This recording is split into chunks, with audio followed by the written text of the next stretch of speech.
So we've now learned of a child in Iowa who has died of coronavirus complications, and this was the first death of a minor there during the pandemic. And meanwhile, schools are opening today in Iowa.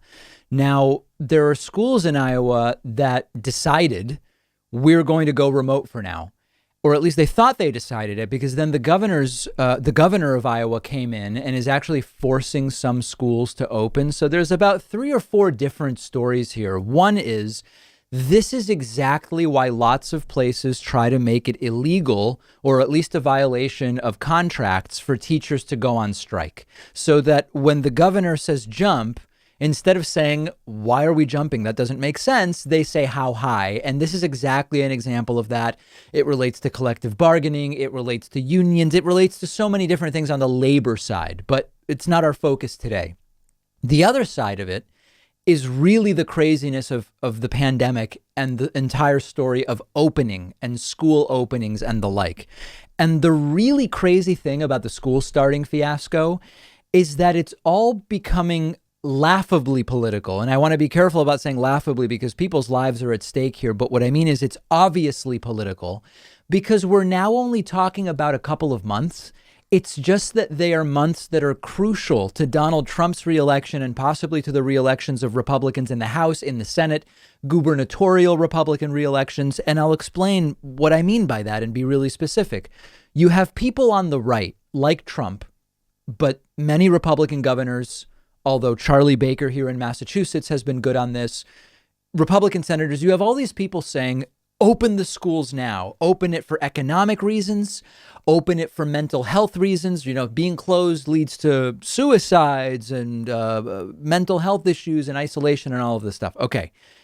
Their gambit is schools being open will help them get reelected, particularly Trump.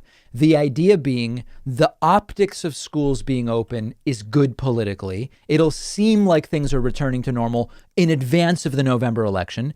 And there is a truth to it. I don't deny that there's an economic reality here where many parents can't work or can't work as much as they normally would if their kids aren't in school, because they're essentially counting on school for childcare. They are in jobs, thanks to our economy, that don't pay enough for them to be able to say, okay, I'll pay for childcare and then go to work. The numbers don't make sense. So I'm completely sensitive to that. And these are real issues.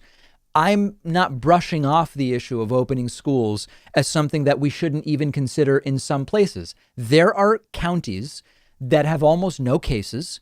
And in particular, there are these sort of semi-rural schools where you might have like 7 through 12 might have 150 kids, right? 25 kids per class.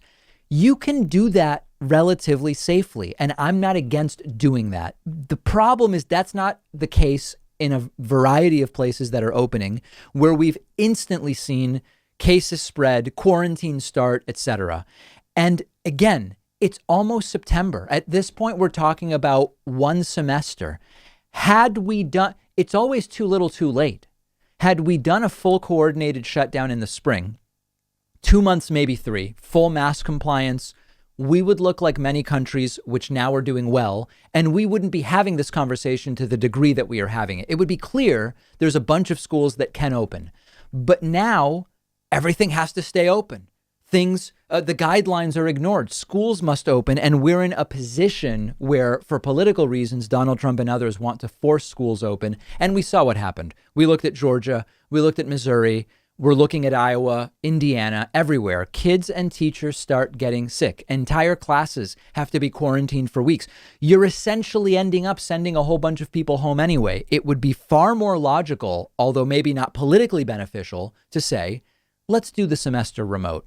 We're not saying no school. We're not saying no school for a long time. If things go well, we are hopefully just a couple of months from some vaccine approval, optimistically, which by the end of the year, some more significant number of people will be able to start getting. And in the spring semester, things will start to normalize. It will still take time. But right now, the debate is over just a few months. And what is the real obstacle for many parents? It's the money piece. Other countries have said, let's be safe and let's really send people money and take care of people. The long run benefit suggests it's warranted. In the US, it took months to get one $1,200 payment to people.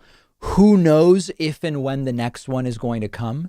And that creates this problem. It's the same with the desire from many on the right to cut the unemployment benefits.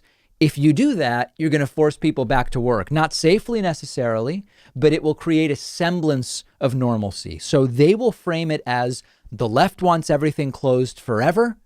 The left wants everything closed until November 4th, just to hurt Trump, right? One of these two. It's almost September. We're talking about like 3 months now. Just do school from home. We'll get to winter break. And then hopefully by then, some portion of the population will start to be vaccinated. We'll be starting to get beyond the halfway point of flu season. We're all going to be better off without having to re-shut down because things explode. That's disastrous economically.